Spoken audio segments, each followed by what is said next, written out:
That's who we are. And this seeks to undermine all of that.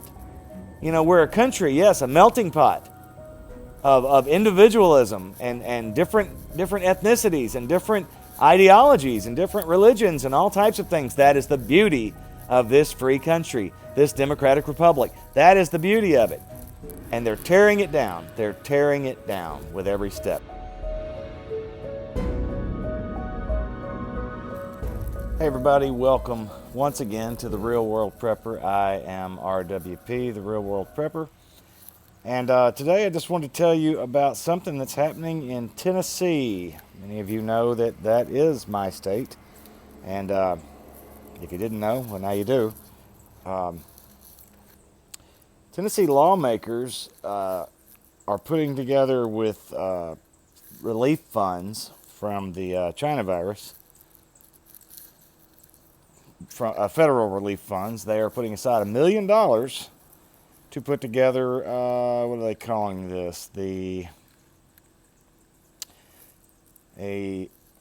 China virus child well-being task force. Now, I saw this yesterday. I first got and let me show you this too. I first got the link sent to me yesterday about this, and the link was from Tennessee.gov. And it was on their official header and the whole layout of this plan, of this task force. And I'm going to show you what it does now. Can you see that? Well, hold on. I don't know if you can see that. Tennessee.gov. And we click it. Did we click it? Wait a minute. And look. It has since been removed. It says, and I've tried this several times from different, devices and things just to see if it's a fluke. No resource at blah, blah, blah, blah, blah. Task Force Wellbeing Checks Publication PDF not found.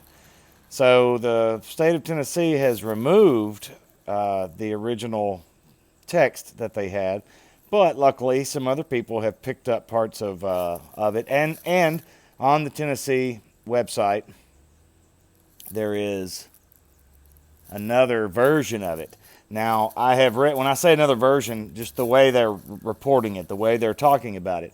I read the one that I got the link for yesterday, the original one, the one that's now been removed, and Todd Starnes and some others have nobody I've found that has screenshotted the stuff yet, but they have included excerpts from the original wording, and you will understand that the original wording and what they've got up there now are very different. What they've got up there now makes it seem less ominous, I guess, if you will. And I'll also let you know that my friend and fellow YouTuber Steve Smith from Integrated Preparedness YouTube channel and from American Reversion YouTube channel, he did a video on his American Reversion channel about it, and had sent me a text and wanted to know, did I know about it? And of course, like I say, I found out yesterday. And so at any rate, here's what it says now.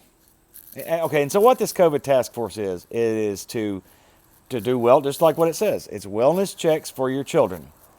They claim that they're going to do a wellness check on every child in Tennessee from birth to 18, whether they're homeschooled, whether they're in school, whether they're not,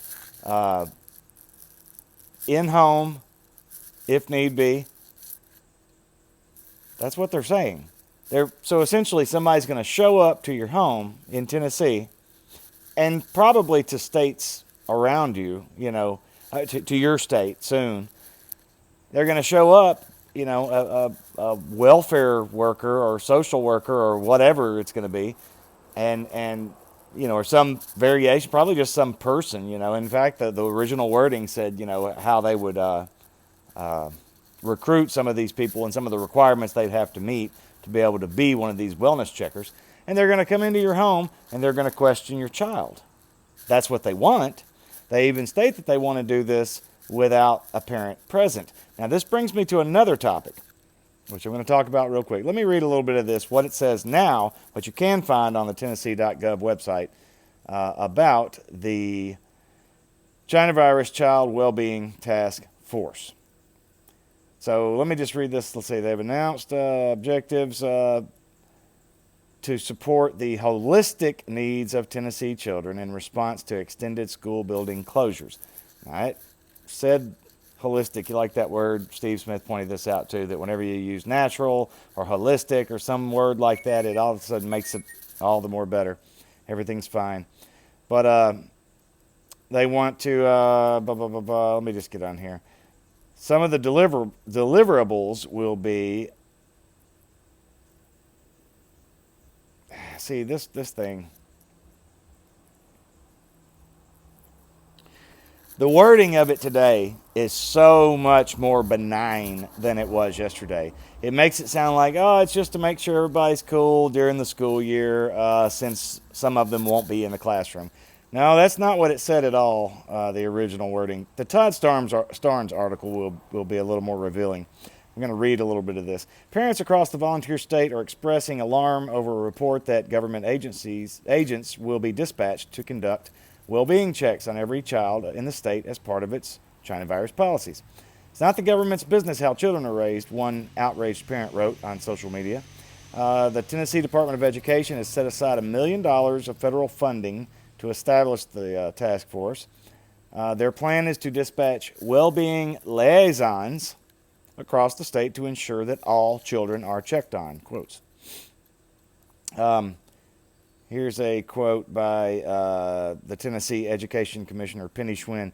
Since we know many children have experienced adversity due to the pandemic, child well-being checks are a deliberate way all stakeholders in the community can help ensure the needs of our children are met. All stakeholders in the community. Now, I know some will say, well, that just means the community at large wants to take care of the community at large and just make sure everybody's okay. It takes a village, right? Wrong. If you understand what this stuff really is, parents are livid, demanding to know what right the state has to come into their homes. It's an invasion of privacy. Let's see. It's trying to make the state the parent, is what it is. According to a state document obtained by the Todd Starnes radio show, the task force will ensure that the needs of Tennessee children are met during the extended time away from school. They will empower local communities to meaningfully engage in ways that support child well-being. And it's a mandate from the government. It's coming in, taking our children and talking to our children is totally unacceptable, and I will work to oppose this, says State Rep Scott Cepicky. Steve Smith had trouble saying that word too, that name too. I'm sure I butchered it as well. So that's what they want to do in Tennessee. Guaranteed that it is not going to be limited to Tennessee. Now, it brings me to one of the reasons, that they want to talk. They want to interview your children, okay, preferably without you present, okay. They would like to interview you as well, but they want to interview your child. And if you're not present, then, how do you handle that? Now, this goes on. This leads me to an article about a tweet that has now since been made private between some teachers, a group of teachers, that were talking about the trouble they were going to have pushing their agendas on their students when their students are learning virtually, okay? Because of who might be listening, such as parents and siblings. The article, and this is on the Daily Wire, and the title is Philly teacher, parents with access to virtual classrooms would do damage to, quote, honest conversations about gender and sexuality. First of all, I don't need a teacher speaking to my child about gender and sexuality. That's not a teacher's place to do that.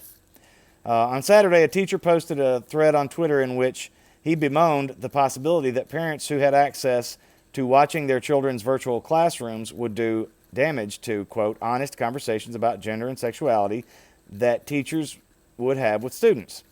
The teacher, Matthew R. Kay, who was a founding teacher at the Science Leadership Academy, a partnership high school between the District of Philadelphia and the Franklin Institute, blah, blah, blah. He wrote this. This is his words on the Twitter thread. So this fall, virtual class discussions will have many spectators, parents, siblings, etc., in the same room. We'll never quite be sure who is overhearing the discourse. What does this do for our equity and our inclusion work? Basically, how are we going to talk about equity and inclusion and to encourage vulnerability in our children if their parents are around? You know, how are we going to indoctrinate these children if their parents are around to correct us and to stop us and to tell their children, you know, differently, truthfully? So how many students, he goes on, how much have students depended on the somewhat secure barriers of our physical classrooms to encourage vulnerability? How many of us have installed some version of what happens here stays here to help this? Now, this is the teacher asking this among other teachers. How many of us have installed some version of what happens here stays here to help this, to help the cause, to help the work of spreading the propaganda? While conversations about race are in my wheelhouse and remain a concern in this no-walls environment, I am intrigued by the damage that the, quote, helicopter snowplow parents can do in an honest conversation about gender and sexuality. And he quotes this, and while conservative parents are my chief concern, I know that the damage can come from the left too. If we are engaged in the messy work of destabilizing a kid's racism or homophobia or transphobia, how much do we want their classmates' parents piling on? It goes on. Again, look, Daily Wire, that's there. The Tennessee China Virus Child Wellbeing Task Force can be found out some about as well. I just wanted to bring these to your attention, and hopefully you will bring these to others' attentions, not just Tennesseans, but all over the country. Because, mark my words, what you see, when you see them take and do something as asinine and ridiculous as this in one area, in one city, in one state, in one region, whatever, it's going to come across and sweep the rest of us. Okay? It's going to hit everybody eventually. Surprisingly, we don't hear enough about this type of stuff. It's already going on. These types of things already exist and are in place, and they're cracking down. They're pushing and pushing and pushing and pushing. It is all part of the greater agenda that we talk about on this channel all the time. So I don't even have to go into it. You know what I'm talking about. It's about control. It's about brainwashing your children. It's about literally, fundamentally changing this country, which they're effectively doing. Those who seek to do this, to undermine what our country was founded on, what we've been about, who we are. And no, we're not racists, and no, we're not bigots and all this stuff. We are Americans who just want to be left alone, who just want to live our life and live and let live. That's who we are. Live and let live. Let communities be communities. Let this community be unto itself if it wants to. Let the rest of this city intermingle with each other if they want to, whatever they want to do. Everybody's good. Do your thing. But don't bother me to do your thing. You do your thing, I'll do mine. That's who we are. And this seeks to undermine all of that. We're a country, yes, a melting pot of individualism and different ethnicities and different ideologies and different religions and all types of things. That is the beauty of this free country, this democratic republic. That is the beauty of it.